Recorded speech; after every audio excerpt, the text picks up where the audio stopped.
जय हिंद छात्रों, आप सभी का स्वागत है आपके अपने YouTube चैनल ज्ञान गंगा एजुकेशन में।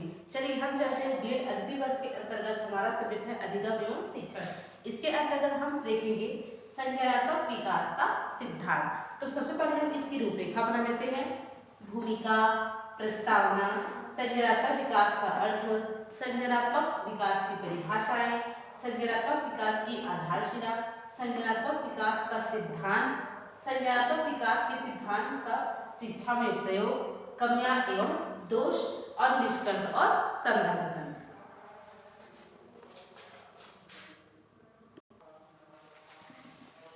चलिए अब हम देखते हैं भूमिका। देखिए जीन पियाजे जी क्या है, एक प्रमुख स्विस वैज्ञानिक थे। जो जीन पियाजे जी थे उन्होंने संज्ञानात्मक विकास के सिद्धांत का उन्होंने प्रतिपादन किया था और ये एक प्रमुख स्विस वैज्ञानिक थे। इन्होंने क्या किया, ये तथा प्राणी विज्ञान के ज्ञाता थे, अर्थात जूलॉजी, ये जो जंतु विज्ञान प्राणी विज्ञान के वो बहुत बड़े ज्ञाता थे। इन्हें प्राणी विज्ञान के बारे में संपूर्ण ज्ञान था। इन्होंने यूरोप के अनेक मनोवैज्ञानिक प्रयोगशालाओं में कार्य किया। जो जीन पियाजे जी थे इन्होंने क्या किया, जो यूरोप है उसके अनेक मनोवैज्ञानिक जो प्रयोगशालाएं थी उनके अंतर्गत इन्होंने काम किया, अर्थात जो मनोवैज्ञानिक से संबंधित जो जितने भी कार्य थे इसमें इन्होंने अपना योगदान दिया तथा विभिन्न सारे वो कार्य किए। जो जीन पियाजे थे इन्होंने बुद्धि के विषय में चली आ रही धारणा कि बुद्धि जन्मजात होती है इसका खंडन किया। अर्थात जीन पियाजे जी ने क्या किया कि जो वर्षों से जो एक धारणा चली आ रही थी कि जो बुद्धि होती है वो जन्मजात होती है, तो उसकी जो ये धारणा है इसका इन्होंने खंडन किया। जो जीन पियाजे जी थे इन्होंने क्या किया, जो बुद्धि जन्मजात होती है इनका उन्होंने खंडन किया, विरोध किया कि जो बुद्धि होती है वह जन्मजात नहीं होती है। इनका मानना था कि जो बुद्धि होती है वह समय के साथ साथ जैसे जैसे एक बच्चे का कार्य क्षेत्र बढ़ते जाता है वैसे वैसे ही उसकी बुद्धि का विकास होते जाता है। अर्थात इन्होंने जो बुद्धि जन्मजात होती है इसका पूरी तरह से क्या किया, खंडन किया, है ना। तो भूमिका हो गया। अब हम लेते हैं प्रस्तावना। देखिए क्या होता है, कॉग्निटिव डेवलपमेंट अर्थात संज्ञानात्मक विकास। इसके अंतर्गत क्या है, जब एक बच्चा जब धरती पर जन्म लेता है तो उसमें जो संज्ञानात्मक विकास है वो चालू हो जाता है ना। तो हम देखेंगे जब बच्चा पैदा होता है वो धीरे धीरे धीरे उसका विकास होते जाता है, तो उसके शारीरिक विकास, मानसिक विकास वो होते चला जाता है। तो हम देखेंगे जो संज्ञानात्मक विकास भी है वह भी जन्म से प्रारंभ हो जाती है और जैसे जैसे एक बच्चे का कार्य क्षेत्र बढ़ता जाता है वैसे वैसे उसकी जो संज्ञानात्मक विकास है वह होती जाती है और हमें वह संज्ञानात्मक विकास देखने को मिलती है। अब हम देखते हैं संज्ञानात्मक विकास का अर्थ। संज्ञानात्मक विकास कॉग्निटिव डेवलपमेंट का हिंदी अर्थ होता है। देखिए संज्ञानात्मक विकास का अर्थ अर्थात संज्ञानात्मक विकास के अंतर्गत हम कह सकते हैं कि जो बच्चे होते हैं उनमें संज्ञानात्मक विकास किस प्रकार से होता है। तो सबसे पहले हम देखेंगे प्रत्यक्षीकरण। जब बालक किसी भी चीज को प्रत्यक्ष रूप से देखता है ना, प्रत्यक्ष रूप से उस किसी चीज को देखेगा, जैसे एक चॉकलेट ही बच्चे क्या करेगा, वो देखेगा, तो उसके क्या होगा, अंकन, मतलब जब बच्चा उस चॉकलेट को वो प्रत्यक्ष रूप से देखेगा तो उसके माइंड में उसका इमेज बन जाएगा, मतलब वो अंकन करेगा, देखेगा और उसका चित्र क्या है उसके दिमाग में वो छप जाएगा, फिर अमूर्त चिंतन करेगा, अर्थात उस चॉकलेट को वो प्रत्यक्ष रूप से देखेगा, वो जो चॉकलेट का चित्र है उसके माइंड में वो चित्र बन जाएगा, उसका इमेज बन जाएगा और वो उसके बारे में उसका वो अमूर्त चिंतन करेगा कि वो क्या है, किस प्रकार का है, इस प्रकार को क्या करेगा, उसका अमूर्त चिंतन करेगा और इस प्रकार धीरे से उसका क्या होगा, संज्ञानात्मक विकास होगा। अर्थात क्या करेगा, वो प्रत्यक्ष रूप से किसी चीज को देखेगा, उसका इमेज बनेगा और उसके बारे में वो अमूर्त चिंतन करेगा और इस प्रकार उसका जो संज्ञानात्मक विकास है उसका विकास होगा। तो इस प्रकार हम कह सकते हैं कि जो संज्ञानात्मक विकास होता है वह एक बच्चे के में क्या होता है, वो धीरे धीरे वो होता जाता है और जैसे जैसे उसका कार्य क्षेत्र है वो बढ़ते जाता है वैसे वैसे जो एक बच्चा जो होता है उससे संज्ञानात्मक विकास का भी वह होते जाता है। तो इस प्रकार हम कह सकते हैं कि जब बच्चा कुछ सीखता है तो उसका प्रत्यक्ष रूप से उसे देखना है ना, देखेगा और उसका जो इमेज होता है वो उसके माइंड में वहाँ छप जाता है और उसके बारे में क्या है, वो अमूर्त चिंतन करता है कि वो किस प्रकार का क्या है, चॉकलेट है, उसका स्वाद क्या है, टेस्ट कैसा है, तो इस प्रकार उसका अमूर्त चिंतन करता है और वह जो उसका नॉलेज होता है, ज्ञान होता है, उस चॉकलेट के बारे में उसका जो ज्ञान होता है वो उसे सीख जाता है और जब कभी वो दोबारा वह चॉकलेट देखेगा तो उसे याद आ जाएगा कि ये चॉकलेट है, इसका स्वाद मीठा है ना, तो इसके बारे में उसका ज्ञान रहेगा और बाद में क्या है उस चॉकलेट के बारे में वो जब जानकारी प्राप्त कर लेगा तो जब कभी भी वो चॉकलेट देखेगा तो उसके माइंड में रहेगा कहाँ कि हाँ ये एक चॉकलेट है। तो इस प्रकार एक बच्चे का कार्य क्षेत्र जैसे जैसे बढ़ते जाता है ना, अपने आसपास के वातावरण जितनी सारी चीजें वो देखता है, सुनता है, ग्रहण करता है, तो इस प्रकार भी उसकी जो संज्ञानात्मक विकास है वह होती जाती है।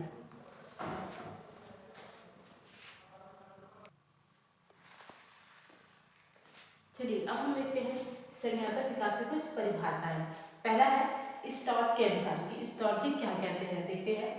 संज्ञानात्मक क्षमता बाह्य वातावरण में विचारपूर्वक प्रभावपूर्ण ढंग से तथा सुविधा के साथ कार्य करने की क्षमता होती है। अर्थात स्टॉर्ट जी कहते हैं कि जो संज्ञानात्मक क्षमता होती है वह बाह्य वातावरण में एक व्यक्ति किस प्रकार से वातावरण में जितनी भी वस्तुएं होती है वो किस प्रकार से उसका विचारपूर्वक अध्ययन करता है, वह किस प्रकार से उस वस्तु को जानता है, समझता है, तो इस प्रकार क्या करता है वह उसके अनुसार ही वह ज्ञान प्राप्त करता है ना।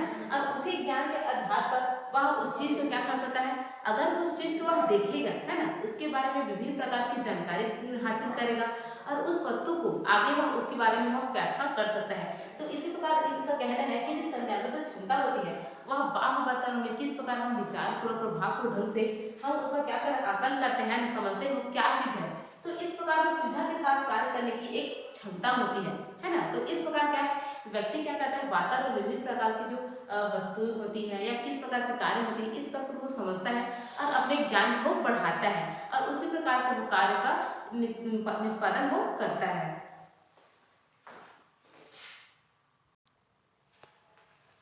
चलिए अब हम देखते हैं संज्ञानात्मक विकास की आधारशिला कि संज्ञानात्मक विकास जो होता है इसकी क्या है आधारशिला है। तो सबसे पहले क्या है आंतरिक आधारशिला और दूसरा है बाह्य आधारशिला। चलिए हम देखते हैं कि जो आंतरिक आधारशिला है इसके अंतर्गत व्यक्ति में संज्ञानात्मक विकास किस प्रकार होता है। देखिए आंतरिक आधारशिला के अंतर्गत व्यक्ति क्या करता है वह व्यक्तिगत रूप से किसी चीज को क्या करता है सीखता है, मतलब अर्थात वह उसे अर्थात व्यक्ति को अगर ज्ञान प्राप्त करना है ना तो उस परिस्थिति में व्यक्ति को स्वयं जाकर उस परिस्थिति से जूझना होगा है ना, और उसमें जाकर वह उस चीज से क्या करता है ज्ञान प्राप्त कर सकता है।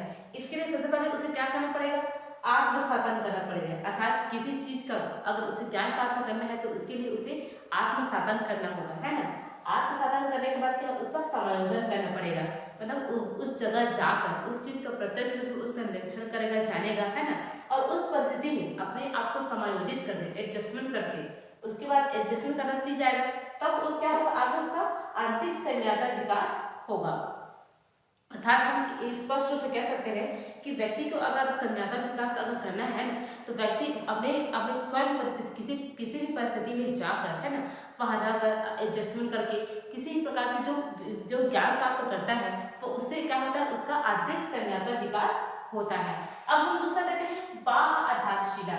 इसके अंतर्गत एक व्यक्ति में संज्ञानात्मक विकास क्या होता है उसे परिवार से, वातावरण से, समाज से, अर्थात वह परिवार में जैसे जो बालक होता है ना, जब वो बालक जन्म लेता है तो उसकी जो पहली शिक्षा होती है उसकी माँ द्वारा मिलती है ना, तो जिस परिवार में वह रहता है उस परिवार में लोग किस तरह का पहनावा रहता है उनके बातचीत करने का ढंग किस प्रकार होता है ना, किस प्रकार का वहाँ का वातावरण होता है, माहौल होता है, तो बच्चे का जो विकास होता है वह उसी प्रकार से होता है जिस प्रकार से उसमें क्या होता है उसका परिवार होता है, उसका समाज होता है, उसका वातावरण होता है। तो यही वह जिस प्रकार वातावरण समाज सीखता है उससे उसका बाह्य आधारशिला कहलाता है ना, और बाहरी आधारशिला के अंतर्गत वह संज्ञानात्मक विकास अपना करता है। इसके अंतर्गत परिवार, समाज और वातावरण भी आ जाता है।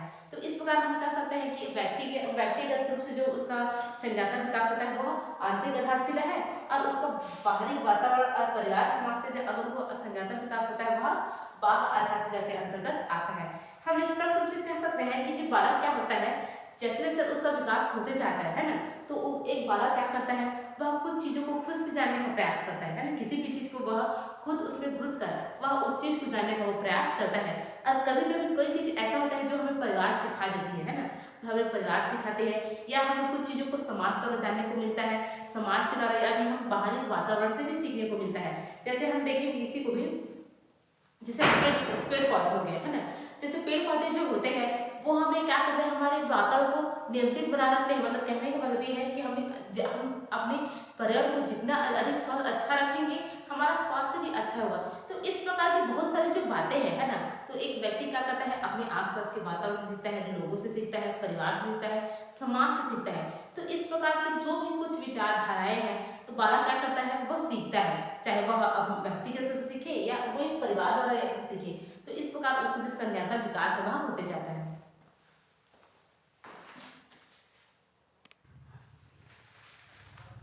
चलिए अब हम देखते हैं संज्ञानात्मक विकास का सिद्धांत। इसके अंतर्गत हम देखेंगे जो जीन पियाजे जी हैं, इन्होंने संज्ञानात्मक विकास की 4 अवस्थाएं बताई हैं। तो सबसे पहली अवस्था है संवेदी पेशी अवस्था। ये जो अवस्था होती है यह जन्म से 2 वर्ष की अवस्था होती है। और दूसरी अवस्था है प्राक संक्रियात्मक अवस्था। ये जो अवस्था होती है इसकी आयु है 2 से 7 वर्ष की आयु। अब तीसरा देखेंगे ठोस संक्रियात्मक अवस्था। देखिए ये जो अवस्था होती है यह 7 से 12 वर्ष की अवस्था होती है। अब चौथा देखेंगे औपचारिक संक्रियात्मक अवस्था। इसकी जो आयु होती है वह 12 से वयस्क तक की होती है। अब हम चारों को एक एक करके पढ़ेंगे।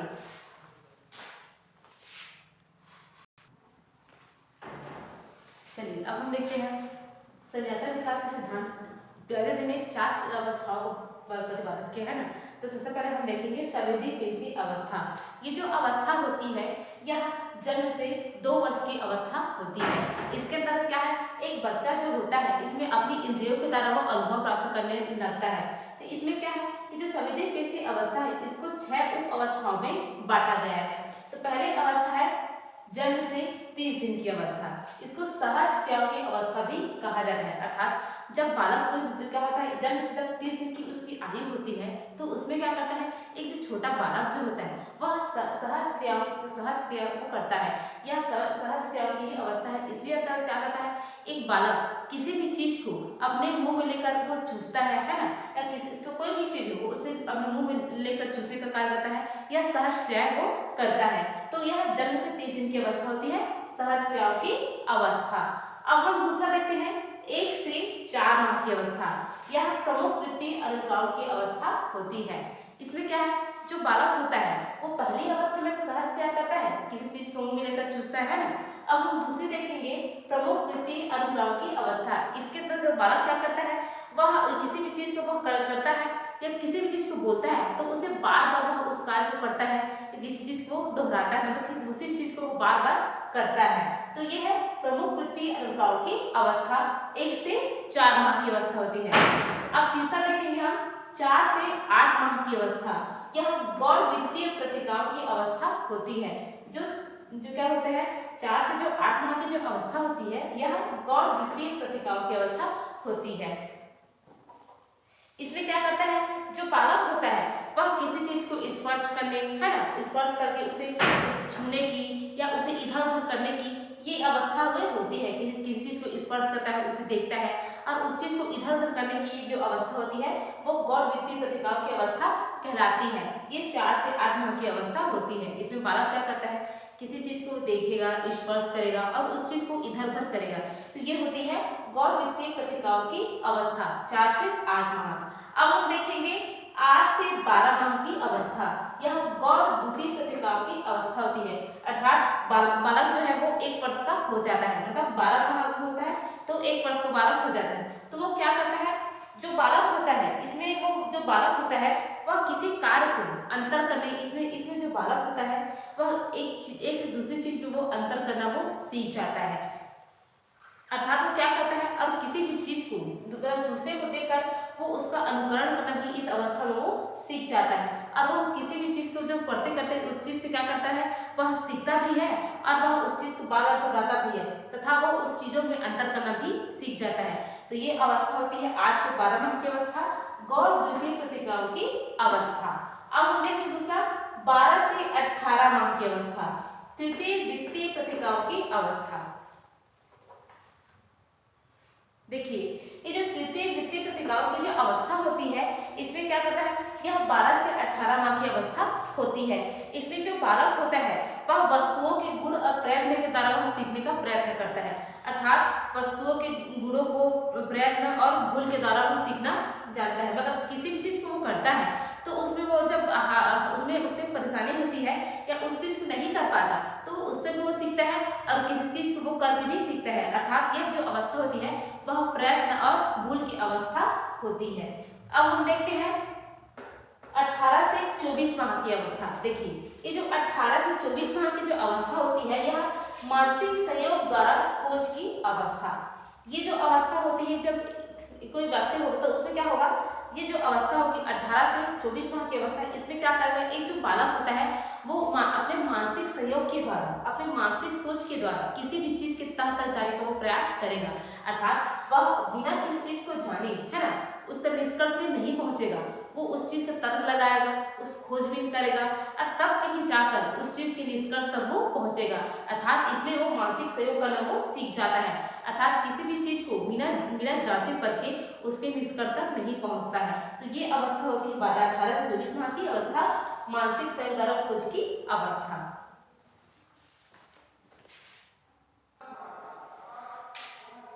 चलिए अब हम देखते हैं हमारी दूसरी अवस्था क्या है, प्राक संक्रियात्मक अवस्था। तो ये जो प्राक संक्रियात्मक अवस्था होती है यह 2 से 7 वर्ष की अवस्था होती है। देखिए अब हम इसको 2 उप अवस्था में बांटेंगे। तो पहला क्या है, प्राक संक्रियात्मक अवधि अवस्था और दूसरा है अंतःदर्शी अवस्था। तो सबसे पहले हम प्राक संक्रियात्मक अवस्था को समझते हैं। सबसे पहले इसको देख लेते हैं। देखिए जो प्राक संक्रियात्मक अवस्था होती है यह 2 से 7 वर्ष की अवस्था होती है ना। इसमें जो बालक होता है वह जो सहज क्रियाएं होती है उससे बढ़कर वो बहुत सारे जो विभिन्न क्रियाकलापों करते जाते हैं ना। तो हम इसको प्राक संक्रियात्मक अवस्था को पहले देते हैं। तो इसमें हम देखेंगे जो प्राक संक्रियात्मक अवस्था होती है यह 2 से 4 वर्ष की अवस्था के बीच में होता है। तो इसमें क्या करता है, जो बालक होता है वह अपने आसपास के जो पर्यावरण होता है उससे वह सीखता है ना, किस चीज खेल के द्वारा, अनुकरण के द्वारा किस चीज को वो सीखता है। और अपने घर परिवार, है ना, अपने आसपास के वातावरण, इस सब को अपने समक्ष मतलब वो वह चाहता है और उसी के द्वारा वह हर चीजों को वो सीखता है। और वो जो बालक होता है वह किसी भी चीज को वो क्या करता है, वह इस अवस्था में सजीव और निर्जीव दोनों को वो एक ही चीज मानता है ना। वह सजीव को भी निर्जीव की तरह देखेगा और निर्जीव को भी क्या कर वो सजीव की तरह देखेगा। जैसे कोई बालक हो गया है ना, जैसे किसी गुड्डे से खेल रहा है तो वो समझता है कि वो गुड्डा भी क्या जीवित है। तो इस प्रकार की जो 2 से 4 वर्ष की जो अवस्था होती है वह वही अवस्था होती है जिसमें क्या करता है, बालक क्या करता है, सजीव को भी निर्जीव के रूप में वो समझता है और उसी प्रकार उससे व्यवहार करता है। और इस अवस्था में क्या होती है, इसे इस अवस्था को जीववाद की भी संज्ञा दी गई है। इसमें बालक क्या करते हैं, ये अनुकरण के द्वारा भी सीखते हैं एवं वो विभिन्न खेल के द्वारा वो एक दूसरे से वो क्या करते हैं, सीखते हैं।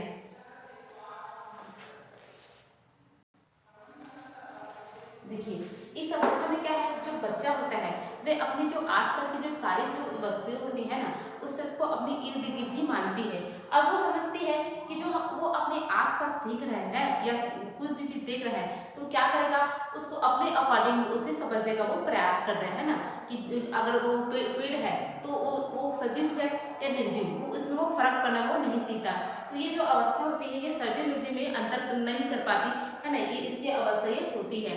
और इसमें क्या होता है, जो बालक होती है वे सारी दुनिया को वो अपना ही समझती है और वो उसको इर्द गिर्द वो होती है। अब हम दूसरा देखेंगे अंतःदर्शी अवस्था। देखिए ये जो अंतःदर्शी अवस्था होती है यह 4 से 7 वर्ष की अवस्था होती है।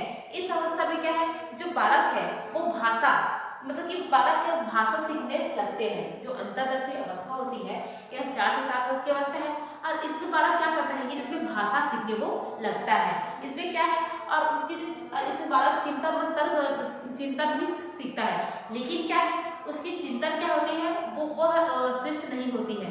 अर्थात चिंतन और तर्क जो होता है ना, उसमें क्रमबद्धता नहीं होती। अर्थात हम कह सकते हैं कि एक जो बालक है वह ये तो चाहता है कि 15 अगस्त का मनाया जाता है और उसमें लड्डू बांटा जाता है, लेकिन इसमें बालक को ये पता नहीं रहता कि 15 अगस्त का क्यों मनाया जाता है। अर्थात उसकी जो चिंतन है वह श्रेष्ठ नहीं होती, मतलब कि उसे हम जो तर्क है या क्रमबद्धता हम उसमें नहीं देख सकते।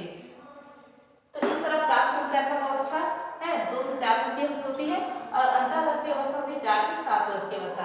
इस अवस्था में क्या करता है, जो बालक होता है वह अपनी जो सारी दुनिया है ना वो अपनी इर्द गिर्द समझती है और सजीव निर्जीव में वो भेद करना नहीं जानती है ना।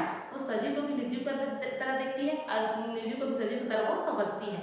और ये जो अवस्था होती है इसमें बच्चे क्या है, अंतर्दर्शी अवस्था, ये 4 से 7 वर्ष की अवस्था होती है। और इसमें क्या है, बालक भाषा सीखने लगते हैं और चिंतन और तर्क करना भी सीखते हैं, लेकिन उसका चिंतन और तर्क में क्रमबद्धता नहीं होती। मतलब मैंने बताया कि जो बालक होते हैं वह ये तो समझता है कि 15 अगस्त मनाते हैं, है ना, उस दिन लड्डू मिलता है, लेकिन क्या है वह 15 अगस्त क्यों मनाया जाता है इस चीज को वह नहीं जान पाता। तो ये अवस्था होती है अंतर्दर्शी की अवस्था, 4 से 7 वर्ष की अवस्था।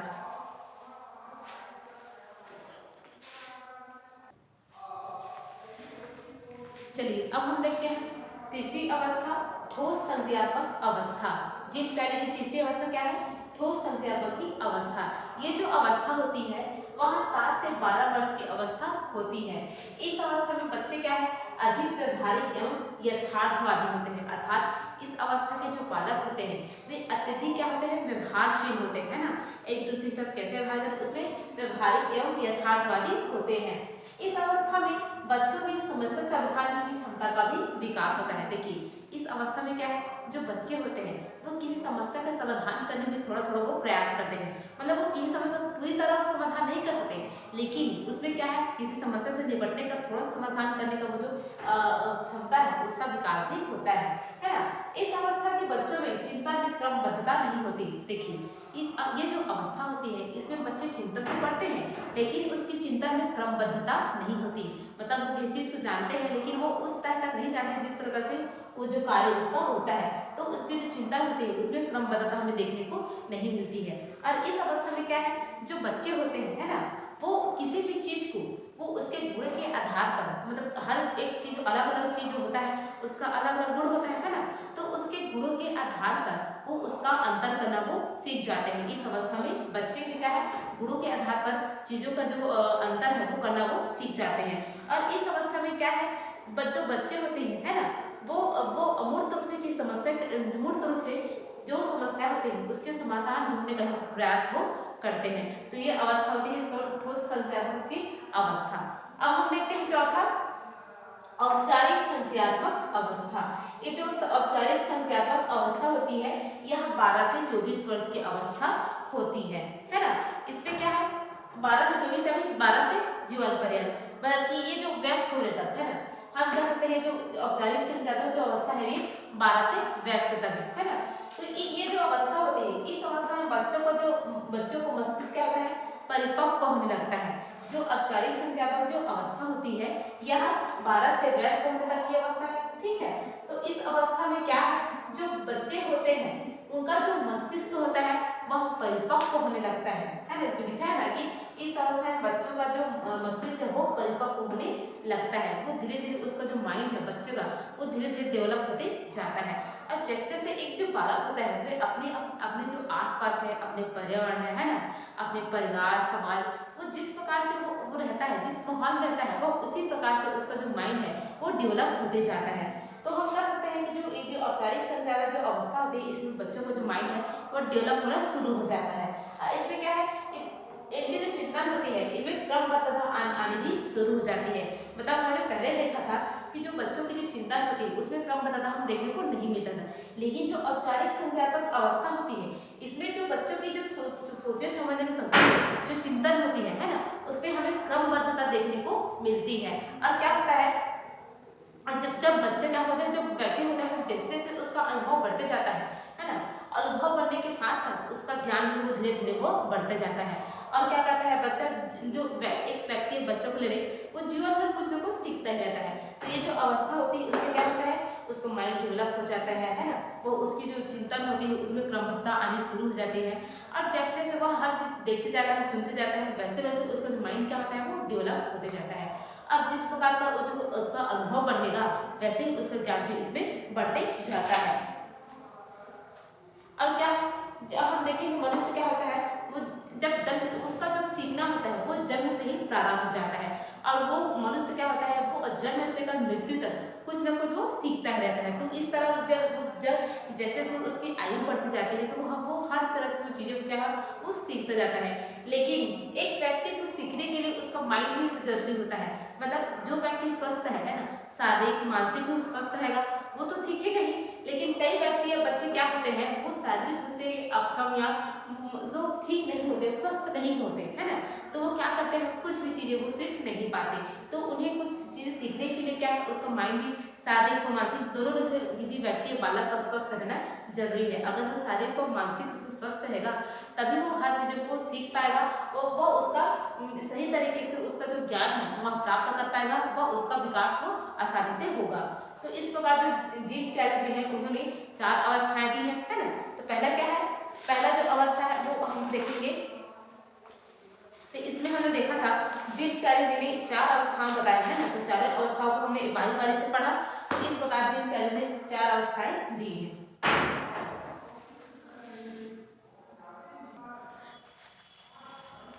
चलिए अब देखते हैं हम संज्ञानात्मक विकास के सिद्धांत का शिक्षा में प्रयोग। जीन पियाजे ने जो संज्ञानात्मक विकास का सिद्धांत दिया है ना, उसका शिक्षा में किस प्रकार से प्रयोग किया जाता है इसको हम देखेंगे।